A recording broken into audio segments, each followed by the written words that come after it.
Hoje eu relembro um filme que foi quase cancelado de tantos problemas que teve, mas que acabou dando certo. Virou um blockbuster global amado por todo mundo. Um filme feito por um diretor novato, tinha um tubarão de borracha que estava sempre quebrado, e mesmo assim virou um ícone do cinema. Jaws, Tubarão, do Spielberg, que completa 50 anos agora em 2025, e o mundo inteiro está olhando de novo para essa obra, esse ícone, que mudou a história de Hollywood. Eu vou relembrar por que isso aconteceu, mas antes eu vou falar sobre algumas comemorações de 50 anos, que acontece agora em junho de 2025, e vou mostrar alguns depoimentos recentes, de 2 anos atrás, com os próprios Spielberg e Williams falando sobre a trilha sonora. Para começar, se você é fã de eventos ligados ao cinema, então anota, porque o Martha's Vineyard, onde foi rodado o filme Tubarão, ele vai virar um parque temático meio informal durante esse ano de comemorações. Eles estão preparando uma celebração chamada Amity Homecoming Weekend. Vai de 19 a 23 de junho.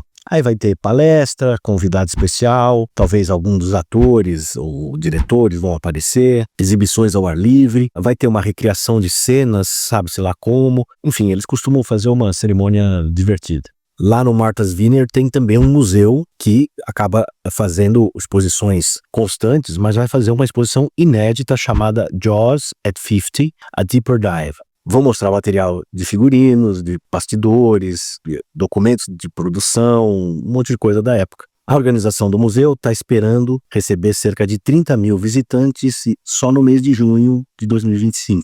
Também vai ter um concerto especial feito pela Houston Symphony, apresentando Jaws in Concert. Eles vão pegar a trilha criada por John Williams e vão tocar ela ao vivo enquanto o filme é exibido. Isso deve ser uma experiência interessante, uma experiência sensorial diferente, mas é claro que na vida real nada acontece ao vivo quando se grava música de cinema. Vai ter também um evento no Texas, no Volante Beach Resort, chamado Jaws on the Water. Você assiste ao filme boiando ali numa boia formato de rosca, e enquanto rola o filme, parece que tem uns mergulhadores submersos que aparecem e vão te dando umas cutucadas enquanto aquelas cenas de tubarão acontecem.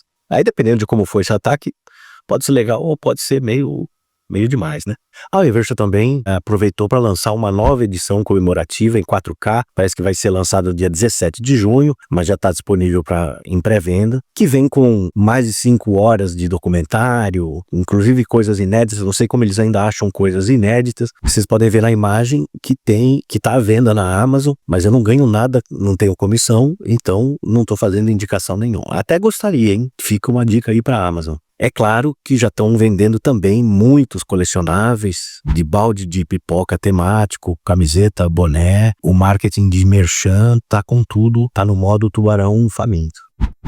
Mas eu quero relembrar, como eu sempre faço, sobre a trilha sonora, que é uma das partes mais legais desse filme, na verdade. E a trilha sonora foi a grande responsável, provavelmente, por fazer esse filme tão gigante. O tubarão mecânico, que se chamava Bruce, era uma estrovenga lá que vivia quebrando. Spielberg teve que esconder o monstro, teve que refazer todo o roteiro. Durante boa parte do filme, inclusive, teve que ficar reinventando todo o plano que ele tinha, porque estava sempre quebrado o tubarão mecânico. We shot the film on Martha's Vineyard, and you could follow the progress of the film by the amount of radio mics there were all over the island, right, even if you didn't care. And you heard, the shark is not working, the shark is not working.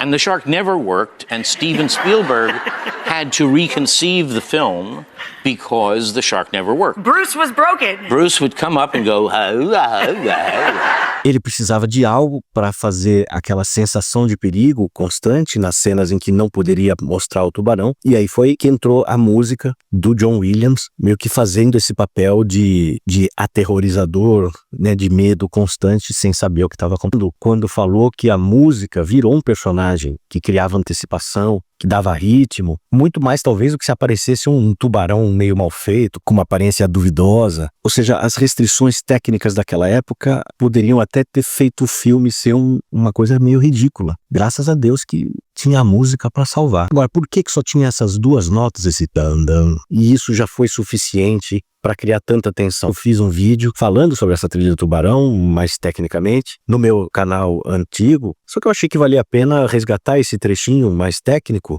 e repetir aqui, porque aquilo tudo continua valendo. É o mesmo filme, lógico. A trilha que mais chama atenção nesse filme é o tema do tubarão, The Shark Theme, que é apresentado logo no início e depois é repetido toda vez que tem uma cena de ataque com o tubarão. O tema começa pouco antes de cada cena de suspense e é o tema que é responsável por criar a atmosfera de tensão que existe ao longo de todo o filme. Williams criou um kernel de baixo muito simples e que fica na cabeça de todo mundo que vai ver o filme. É composto de 2 notas, separadas por intervalo de segunda menor, Mi e Fá. Ele é apresentado inicialmente de forma ligada. Um pouco depois, há uma repetição retornando à nota Mi. Em seguida, o kernel é apresentado de forma contínua e repetida, acrescentando de vez em quando uma nota inesperada no meio do caminho.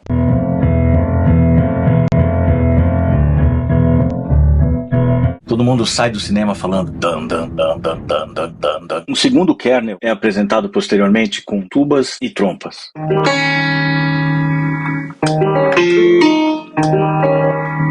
Na verdade, quando esse segundo kernel aparece, o cinema já está totalmente tomado pela tensão, todo mundo querendo se matar, sair correndo, o teatro está em polvorosa. Polvorosa. Essa entrega a idade.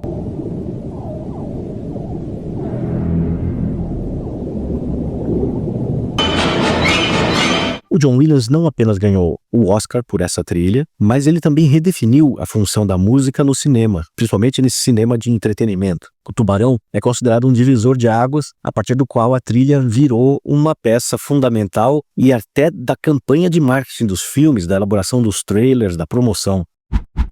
Aliás, o Steve declarou que ele era um diretor contratado na época, meio genérico, até que ele conseguiu fazer Tubarão virar um sucesso. A partir dali que ele começou a ter uma carreira de fato e poder escolher o que ele queria fazer. Até os filmes, as ideias mais malucas que ele tinha, que sempre tinham sido recusadas, ele começou a fazer as pessoas aceitarem. O próprio ET, ele só conseguiu fazer depois do sucesso de Tubarão.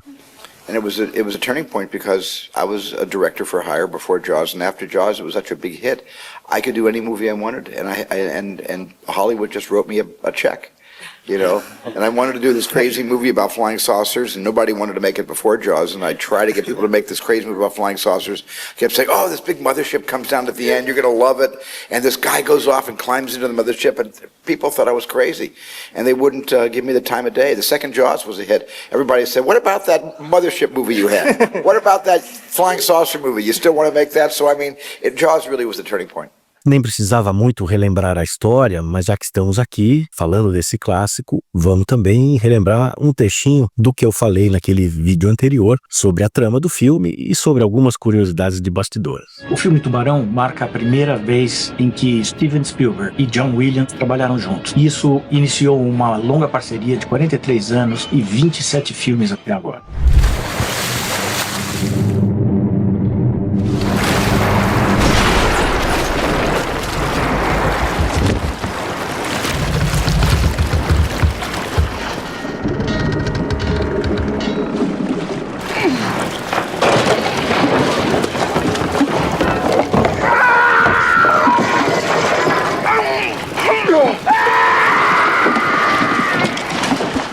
O filme foi baseado no romance de Peter Benchley, que havia sido publicado 2 anos antes da versão cinematográfica. Basicamente conta a história de um tubarão assassino que aparece numa praia na Baía de Cape Cod e faz um estrago enorme, até que um xerife local, um velho marinheiro e um biólogo marinho resolvem sair à caça dessa besta assassina.